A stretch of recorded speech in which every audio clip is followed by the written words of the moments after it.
जय हिंद एवरीवन। अगर आप अग्निवीर पेपर का तैयारी कर रहे हो तो ये वीडियो आपके लिए है। आज के इस वीडियो में टोटल 35 प्रश्न लिए गए हैं। 15 प्रश्न सामान्य ज्ञान के रहने वाले हैं और 15 प्रश्न सामान्य विज्ञान के रहने वाले हैं और 5 प्रश्न रीजनिंग के रहने वाले हैं। पूरा प्रश्न समाप्त होने के बाद लास्ट में ईमानदारी पूर्वक से कमेंट करके बताना कि इन 35 प्रश्नों में से आपका कितना प्रश्न सही हुआ है। चलते हैं अपने प्रश्नों की तरफ। आपका सबसे पहला प्रश्न है कि पंचतंत्र के रचनाकार हैं। तो पंचतंत्र के रचनाकार कौन है? बाणभट्ट, विष्णु शर्मा, वेद व्यास और कालिदास। तो इसका राइट आंसर क्या हो जाएगा? इसका राइट आंसर विष्णु शर्मा हो जाएगा। ठीक है ना। आप लोग गिनती करते जाना कि 35 प्रश्नों में से आपका कितना प्रश्न सही हो रहा है। अगर 35 प्रश्नों में से 30 से अधिक प्रश्न सही होगा ना तो आपका तैयारी बहुत अच्छा है। इस बार आपका इंडियन आर्मी का पेपर 100% निकलेगा। आप लोग देख लेना। ठीक है ना। और अगर 30 प्रश्न से कम सही हो रहा है ना तो मतलब आप लोग को जैसे हिम्मत नहीं हारना है, निराश नहीं होना है। अभी आप लोग के पास 2 से 2.5 महीने का टाइम है। आप लोगों को मतलब लगातार पढ़ाई करते रहना है। ठीक है ना। मतलब 30 प्रश्न से जिसका सही होगा उसका तो 100% पेपर निकलना ही निकलना है। और जिसका मतलब 25 के आसपास में सही होगा ना तो उसका भी तैयारी अच्छा ही है। अभी टाइम है, आप लोग को लगातार पढ़ाई करते रहना है। पंचतंत्र के रचनाकार विष्णु शर्मा है। नेक्स्ट प्रश्न की तरफ चलते हैं। आपका नेक्स्ट प्रश्न है कि सफेद हाथियों की भूमि के उपनाम से किस देश को जाना जाता है? तो सफेद हाथियों की भूमि के उपनाम से किस देश को जाना जाता है? फिनलैंड, स्विट्जरलैंड, थाईलैंड और स्कॉटलैंड। तो इसका राइट आंसर क्या हो जाएगा? सफेद हाथियों की भूमि के उपनाम से किस देश को जाना जाता है? इसका राइट आंसर आपका थाईलैंड हो जाएगा। ठीक है ना। Thailand is right answer. Next प्रश्न की तरफ चलते हैं। आपका नेक्स्ट प्रश्न है कि भारत रत्न के मेडल का डिजाइन किसके पत्ते के समान है? देखो, जो लोग रिलेशन वाला है ना, जैसे रिलेशन का जैसे तैयारी कर रहे हैं, 10 मार्च को उन लोग का पेपर होने वाला है, तो उन लोगों के लिए ये सब क्वेश्चन ब्रह्मास्त्र है। ठीक है ना। क्योंकि अगली बार जब उन लोग का पेपर हुआ था तो मैं सिर्फ मतलब 28 से 29 दिन क्लास कराया था और उसी क्लास में से मतलब 26 से अधिक प्रश्न जैसे रिलेशन वालों के पेपर में पूछे गए थे और मैं सारी चीज़ें लाइव दिखाया था। भले से मतलब इस चैनल पर मिलियन में सब्सक्राइबर नहीं है, भले से जैसे मैं डिजिटल बोर्ड पर नहीं आप लोगों को बताता हूँ, भले से चारों ऑप्शंस के बारे में नहीं बताता हूँ, लेकिन मैं जो कुछ भी बताता हूँ ना शायद मैं याद भी करा देता हूँ। जो लोग इस चैनल से पढ़ते हैं उन लोगों को पता होगा और काफ़ी दोस्त लोग रिलेशन में भर्ती भी हो गए। तो रिलेशन वालों के लिए ये ब्रह्मास्त्र है। ठीक है ना। नेक्स्ट आपका प्रश्न है कि भारत रत्न के मेडल का डिजाइन किसके पत्ते के समान है? चंदन, बरगद, केला और पीपल है। तो इसका राइट आंसर क्या हो जाएगा? इसका राइट आंसर पीपल हो जाएगा। ठीक है ना। भारत रत्न के मेडल का डिजाइन किसके पत्ते के समान है? तो पीपल के पत्ते के समान है। नेक्स्ट प्रश्न है कि भारतीय सेना के पहले कमांडर इन चीफ कौन थे? तो भारतीय सेना के पहले कमांडर इन चीफ कौन थे? बिपिन रावत, राजेंद्र सिंह, के.एम. करियप्पा, इनमें से कोई नहीं। तो इसका राइट आंसर क्या हो जाएगा? इसका राइट आंसर के.एम. करियप्पा हो जाएगा। भारतीय सेना के पहले कमांडर इन चीफ कौन थे? तो के.एम. करियप्पा थे। ठीक है ना। KM. Cariappa is right answer. Next प्रश्न की तरफ चलते हैं। आपका नेक्स्ट प्रश्न है कि सन 1913 में भारत की प्रथम फिल्म किसके द्वारा बनाई गई? तो सन 1913 में भारत की प्रथम फिल्म किसके द्वारा बनाई गई? इसका राइट आंसर क्या होगा? आपके सामने 4 ऑप्शन है। आर्देशीर ईरानी, दादा साहेब फाल्के, हरिश्चंद्र और इनमें से कोई नहीं। तो इसका राइट आंसर दादा साहेब फाल्के हो जाएगा। Dada Saheb Phalke is right answer. Next प्रश्न की तरफ चलते हैं। आपका नेक्स्ट प्रश्न है कि भारत का राष्ट्रीय संग्रहालय कहाँ पर स्थित है? तो भारत का राष्ट्रीय संग्रहालय कहाँ पर स्थित है? पटना, दिल्ली, चेन्नई और बेंगलुरु। इसका राइट आंसर क्या हो जाएगा? भारत का राष्ट्रीय संग्रहालय कहाँ पर स्थित है? आप सभी लोगों को पता होना चाहिए। इसका राइट आंसर दिल्ली हो जाएगा। Delhi is right answer. Bharat का राष्ट्रीय संग्रहालय कहाँ पर स्थित है? तो भारत का राष्ट्रीय संग्रहालय दिल्ली में स्थित है। नेक्स्ट प्रश्न की तरफ चलते हैं। जितने लोग अभी तक मेरे एप्लीकेशन को डाउनलोड नहीं किए हो तो पता नहीं कि इस दुनिया में जी रहे हो यार, फटाक से प्ले स्टोर पर जाओ और नीलेश डिफेंस करियर लिखकर सर्च मारो, वहाँ पर मेरा एप्लीकेशन आ जाएगा। उस एप्लीकेशन को डाउनलोड कर लेना है और उसमें काफ़ी सारा ऑप्शन है। जो परचेज वाला है ना, बाई कोर्स वाला है, उसमें अगर आप बाई करते हो सिर्फ 99 रुपया पे करना पड़ेगा। और इस 99 रुपया में मतलब जो लोग यूट्यूब पर 800 रुपया लेकर क्लास कराते हैं, जैसे वो सारी चीज़ें जो लोग बताते हैं ना, वो सारी चीज़ें आप लोग को मतलब इसी में मिल जाएगा।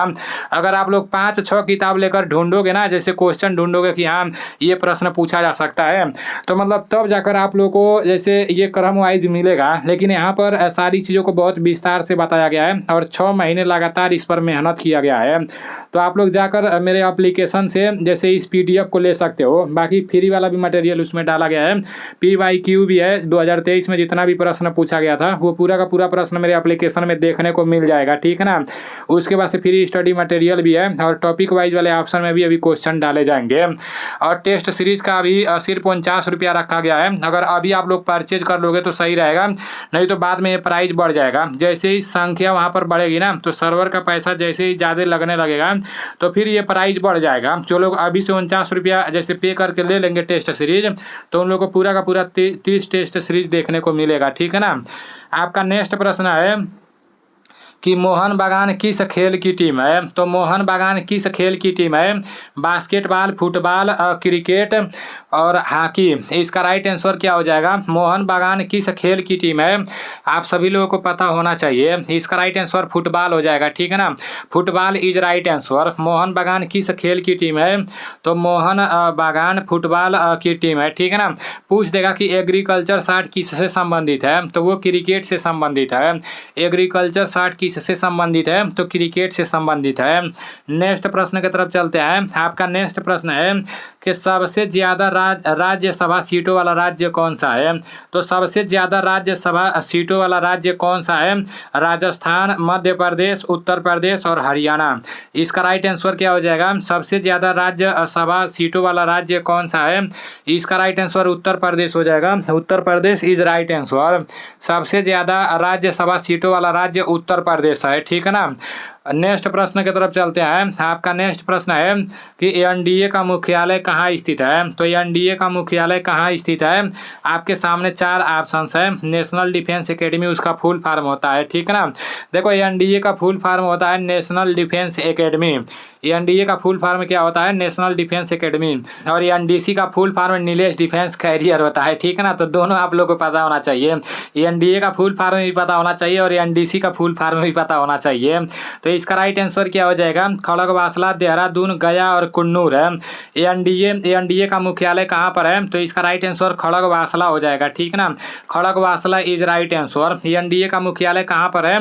एनडीए का मुख्यालय खड़गवासला में है। ये जो देहरादून दिया गया है तो पूछेगा कि IMA जिसे इंडियन मिलिट्री एकेडमी बोला जाता है, इंडियन मिलिट्री एकेडमी बोला जाता है, IMA का हेडक्वार्टर कहाँ पर है? तो देहरादून में है, ठीक है ना। Dehradun is right answer. Next प्रश्न की तरफ चलते हैं। आपका नेक्स्ट प्रश्न है कि भारतीय संसद का निम्न सदन किसे कहा जाता है? भारतीय संसद का निम्न सदन किसे कहा जाता है? राज्यसभा, लोकसभा, दोनों और नाट इनमें से कोई नहीं। तो इसका राइट आंसर क्या हो जाएगा? भारतीय संसद का निम्न सदन किसे कहा जाता है? आप सभी लोगों को पता होना चाहिए। लोकसभा को भारतीय संसद का निम्न सदन कहा जाता है, ठीक है ना। इस वीडियो में मैं एक क्वेश्चन आप लोगों के ऊपर छोड़ रहा हूँ। भारतीय संसद का उच्च सदन किसे कहा जाता है? ये आप लोग को कमेंट में बताना है, ठीक है ना। कई बार मैं आप लोग को बता चुका हूँ। भारतीय संसद का निम्न सदन लोकसभा को कहा जाता है। भारतीय संसद का उच्च सदन किसे कहा जाता है? ये आप लोग को बताना है। नेक्स्ट प्रश्न है कि टिहरी बांध किस नदी के तट पर स्थित है? तो टिहरी बांध किस नदी के तट पर स्थित है? गंगा, यमुना, ब्रह्मपुत्र और भागीरथी। इसका राइट आंसर क्या हो जाएगा? टिहरी बांध किस नदी के तट पर स्थित है? इसका राइट आंसर भागीरथी हो जाएगा, ठीक है ना। टिहरी बांध किस नदी के तट पर स्थित है? तो टिहरी बांध भागीरथी नदी के तट पर स्थित है। नेक्स्ट प्रश्न की तरफ चलते हैं। आपका नेक्स्ट प्रश्न है कि गेटवे ऑफ इंडिया कहाँ स्थित है? मुंबई, दिल्ली, लखनऊ और बेंगलोर है। तो इसका राइट आंसर क्या हो जाएगा? गेटवे ऑफ इंडिया कहाँ स्थित है? आप सभी लोगों को पता होना चाहिए। गेटवे ऑफ इंडिया मुंबई में स्थित है, ठीक है ना। गेटवे ऑफ इंडिया मुंबई में स्थित है। और इंडिया गेट कहाँ पर स्थित है? तो इंडिया गेट आपका नई दिल्ली में स्थित है, ठीक है ना। इंडिया गेट कहाँ पर है? तो इंडिया गेट नई दिल्ली में है और गेटवे ऑफ इंडिया मुंबई में है। नेक्स्ट प्रश्न की तरफ चलते हैं। आपका नेक्स्ट प्रश्न है कि नाथुला दर्रा किस राज्य में है? तो नाथुला दर्रा किस राज्य में है? असम, हिमाचल प्रदेश, सिक्किम और उत्तराखंड। इसका राइट आंसर क्या हो जाएगा? नाथुला दर्रा किस राज्य में है? इसका राइट आंसर सिक्किम हो जाएगा, ठीक है ना। Sikkim is right answer. Nathula दर्रा किस राज्य में है? तो नाथुला दर्रा सिक्किम में है। आपका नेक्स्ट प्रश्न है कि विश्व स्वास्थ्य दिवस कब मनाया जाता है? विश्व स्वास्थ्य दिवस कब मनाया जाता है? 7 अप्रैल, 22 अप्रैल, 1 मई और 5 जून। तो इसका राइट आंसर क्या हो जाएगा? विश्व स्वास्थ्य दिवस 7 अप्रैल को मनाया जाता है। विश्व स्वास्थ्य दिवस कब मनाया जाता है? तो विश्व स्वास्थ्य दिवस 7 अप्रैल को मनाया जाता है। नेक्स्ट प्रश्न की तरफ चलते हैं। आपका नेक्स्ट प्रश्न है कि तोता ए हिंद किसे कहा जाता है। तोता ए हिंद किसे कहा जाता है। अमीर खुसरो, भगत सिंह, समुद्रगुप्त और नाट, इनमें से कोई नहीं। तो इसका राइट आंसर क्या हो जाएगा। इसका राइट आंसर अमित खुसरो हो जाएगा, ठीक है ना। तोता ए हिंद किसे कहा जाता है। तो तोता ए हिंद अमीर खुसरो को कहा जाता है। तोता ए हिंद अमीर खुसरो को कहा जाता है। सामान्य विज्ञान का पहला प्रश्न है कि ध्वनि ऊर्जा को विद्युत ऊर्जा में कौन बदलता है। तो ध्वनि ऊर्जा को विद्युत ऊर्जा में कौन बदलता है। आपके सामने 4 ऑप्शंस है, लाउड स्पीकर, माइक्रोफोन, डायनेमो और इनमें से कोई नहीं। तो इसका राइट आंसर माइक्रोफोन हो जाएगा। Microphone is right answer. Microphone क्या करता है। माइक्रोफोन ध्वनि ऊर्जा को विद्युत ऊर्जा में बदलता है।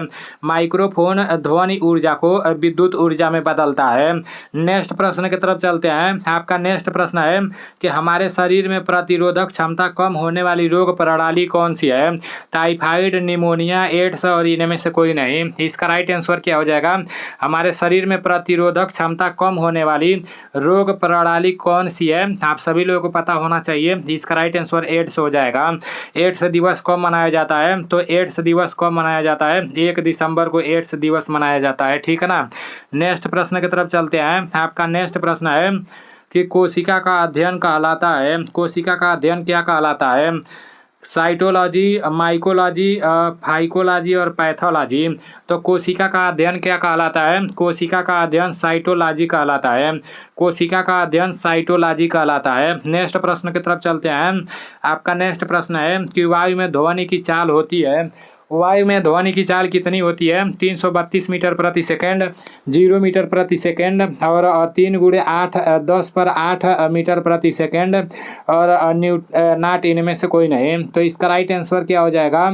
इसका राइट आंसर आपका हो जाएगा 332 मीटर प्रति सेकेंड। मैं आप लोग को कई बार बता चुका हूँ कि वायु में ध्वनि की चाल कितनी होती है। वायु में ध्वनि की चाल 332 मीटर प्रति सेकेंड होता है, ठीक है ना।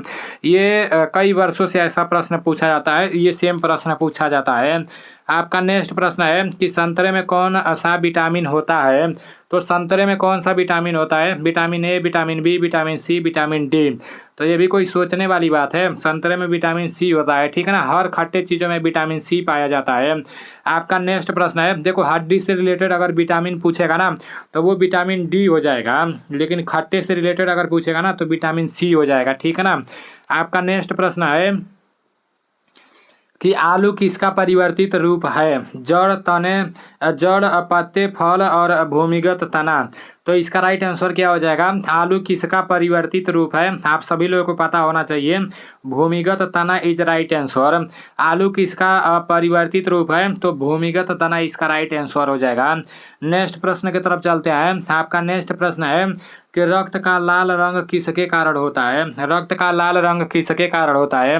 प्रकाश के कारण, हीमोग्लोबिन के कारण, एनीमिया के कारण और साइटोक्रोम के कारण। तो इसका राइट आंसर क्या हो जाएगा। रक्त का लाल रंग किसके कारण होता है, ये आप सभी लोगों को पता होना चाहिए। हीमोग्लोबिन के कारण हम लोग का जो खून होता है वो लाल होता है, ठीक है ना। हीमोग्लोबिन के कारण रक्त का रंग लाल होता है, ठीक है ना। हीमोग्लोबिन के कारण रक्त का रंग लाल होता है। आपका नेक्स्ट प्रश्न है कि मोमबत्ती का जलना कौन सा परिवर्तन है। तो मोमबत्ती का जलना कौन सा परिवर्तन है। भौतिक, रासायनिक, दोनों और नाट, इनमें से कोई नहीं। तो मोमबत्ती का जलना कौन सा परिवर्तन है, आप सभी लोगों को पता होना चाहिए। इस प्रश्न को लेकर मतलब बहुत ज़्यादा कन्फ्यूजन होता है, क्योंकि जैसे मोमबत्ती का जलना कोई बोलता है भौतिक परिवर्तन है, कोई बोलता है रासायनिक परिवर्तन है, और किसी किताब में लिखा रहता है रासायनिक परिवर्तन है, किसी किताब में लिखा रहता है भौतिक परिवर्तन है। तो देखो मैं जो किताब पढ़ा हूँ उसमें भी भौतिक परिवर्तन लिखा गया है, और जब आप लोग गूगल करोगे ना तो वहाँ पर भी भौतिक परिवर्तन दिखाएगा, लेकिन जैसे वहाँ पर ये भी दिखाएगा ना कि कभी कभी रासायनिक परिवर्तन भी होता है, ठीक है ना। दोनों दिखाएगा। मतलब जैसे जो मोमबत्ती होता है आप सभी लोगों को पता होगा, मोम जैसे ऊपर से रहता है और नीचे एक धागा भी रहता है। मतलब भौतिक परिवर्तन क्या होता है, जैसे मान लो मतलब बर्फ है, बर्फ से पानी बन जा रहा है और फिर पानी से मतलब दोबारा बर्फ बन जा रहा है, तो वो आपका भौतिक परिवर्तन हो जाएगा। जो दोबारा अपने अवस्था में आ जाता है वो भौतिक परिवर्तन हो जाता है, और जो दोबारा अपने अवस्था में नहीं आता है तो वो रासायनिक परिवर्तन हो जाता है, ठीक है ना। तो यहाँ पर मतलब मोमबत्ती का जलना हो गया, तो मान लो जो मोम रहेगा वो जलेगा तो नीचे फिर से दोबारा मोम बन जाएगा, लेकिन जो इसके अंदर मतलब जो बत्ती रहेगा ना, जो मतलब जो इसके अंदर बत्ती रहता है ये जल जाता है, तो ये दोबारा अपने अवस्था में नहीं आता है। तो इसी की वजह से मतलब जैसे किसी किसी किताब में दोनों दिया है, और जैसे मैं जिस किताब में देखा हूँ वहाँ पर भौतिक दिया था। जब गूगल करोगे तो भौतिक ही बताएगा, वहाँ पर बताएगा कभी कभी रासायनिक भी होता है, ठीक है ना। तो आप लोग ऑप्शन के हिसाब से देखना, अगर दोनों नहीं दिया रहेगा तो आप लोग भौतिक ही मार देना, ठीक है ना। अगर दोनों दिया रहेगा तो दोनों ही मारना पड़ेगा, ठीक है ना। इसको आप लोग एक बार अपने किताब में भी देख लेना कि आपके किताब में क्या लिखा गया है। आपका नेक्स्ट प्रश्न है कि लार में पाया जाने वाला एंजाइम है टायलिन, रेनिन, पेप्सिन और सभी। तो लार में पाया जाने वाला एंजाइम कौन सा है? इसका राइट आंसर टायलिन हो जाएगा, ठीक है ना। लार में टायलिन नामक एंजाइम पाया जाता है। आपका नेक्स्ट प्रश्न है कि निम्नलिखित में से सर्वग्राही रक्त समूह कौन सा है? ए, बी, ओ, ए और बी। तो सर्वग्राही पूछा गया है। सर्वदाता कौन सा है? तो सर्वदाता ओ है, और सर्वग्राही ए बी है, ठीक है ना। सर्वग्राही रक्त समूह कौन है? तो सर्वग्राही रक्त समूह ए बी है। नेक्स्ट प्रश्न की तरफ चलते हैं। आपका नेक्स्ट प्रश्न है कि पानी 0 डिग्री सेल्सियस पर बन जाता है। बर्फ, पानी और बर्फ, वाष्प और ऊर्ध्वापातन। तो इसका राइट आंसर क्या हो जाएगा?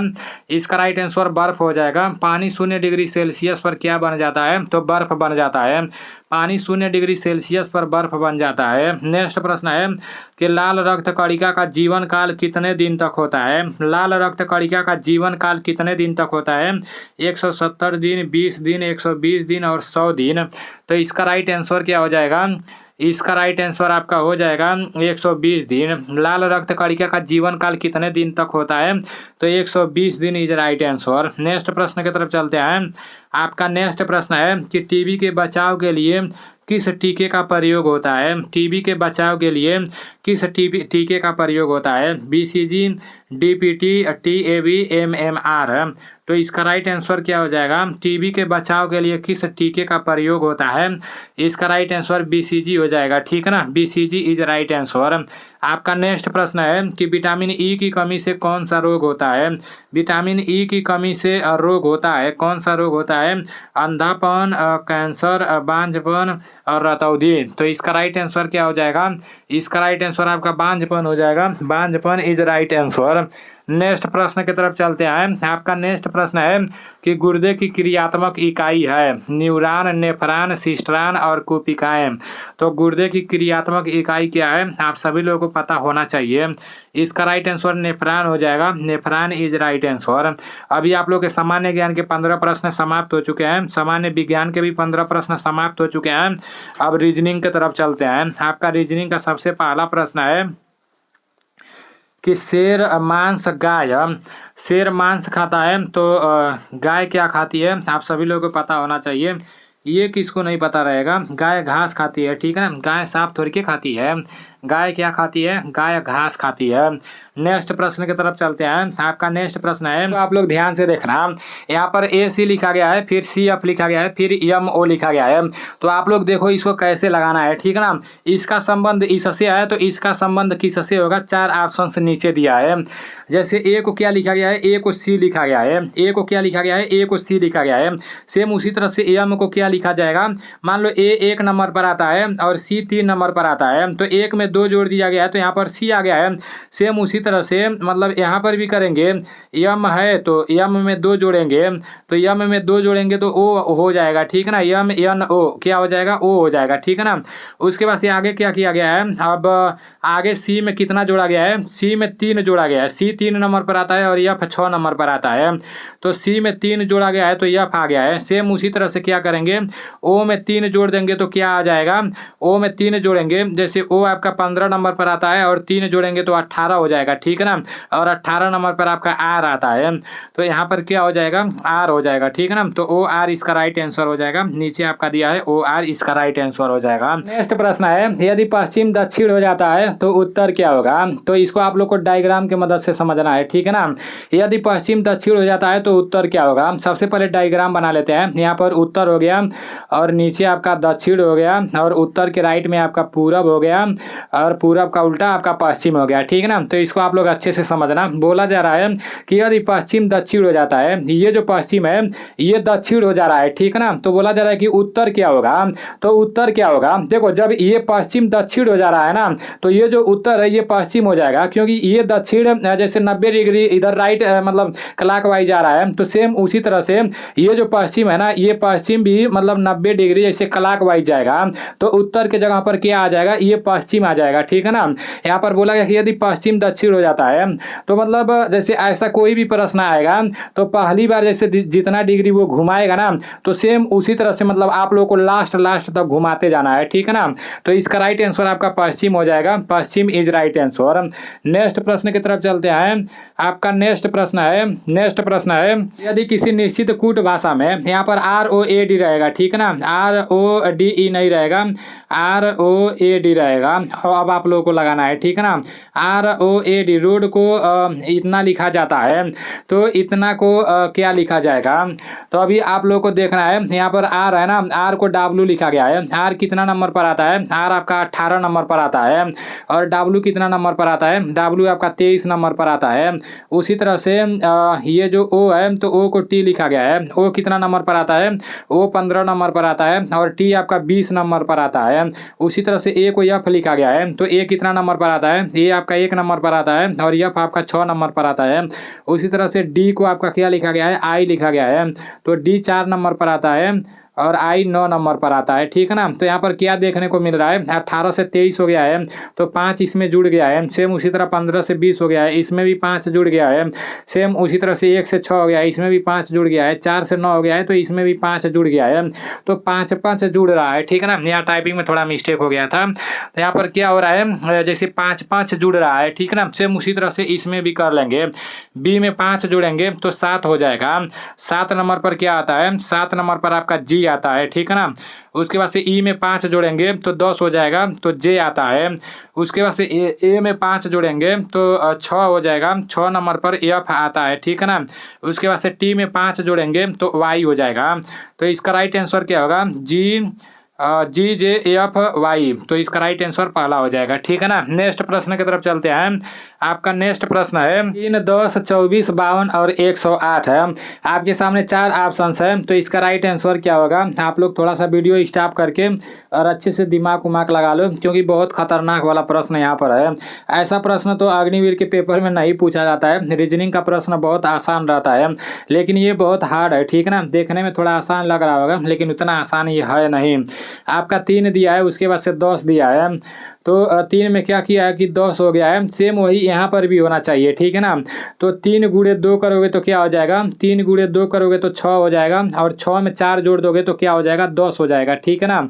सेम उसी तरह से यहाँ पर भी किया गया है। 10 गुणे 2 मतलब 2 का गुणा कर रहा है, 2 का गुणा करने के बाद 4 जोड़ दे रहा है, ठीक है ना। 10 गुणे 2 उसके बाद से प्लस 4 है, तो 10 दूना 20 और 4 कितना हो जाएगा, 24 हो जाएगा। उसी तरह से आगे भी किया है, 24 में 2 का गुणा किया है, ठीक है ना। जब 24 में 2 का गुणा करोगे तो 48 हो जाएगा और प्लस 4 जोड़ दोगे तो आपका 52 हो जाएगा। आगे भी वैसे ही किया है, 52 के बाद से 108 है, तो अब आगे भी वैसे ही करेंगे। 108 में क्या करेंगे, 2 का गुणा करेंगे, 108 में 2 का गुणा करेंगे और 4 जोड़ देंगे, ठीक है ना। तो 108 में 2 का गुणा करेंगे तो 216 हो जाएगा और 216 में 4 जोड़ देंगे तो 220 हो जाएगा, ठीक है ना। तो इसका राइट आंसर 220 हो जाएगा। गुणा किया गया है और 2 का गुणा करने के बाद 4 जोड़ दिया गया है, ठीक है ना। अभी आप लोगों के 35 प्रश्न समाप्त हो चुके हैं। 35 प्रश्नों में से आपका कितना प्रश्न सही हुआ है ईमानदारी पूर्वक से कमेंट करके बताना। तो मिलते हैं अगले वीडियो में। जय हिंद।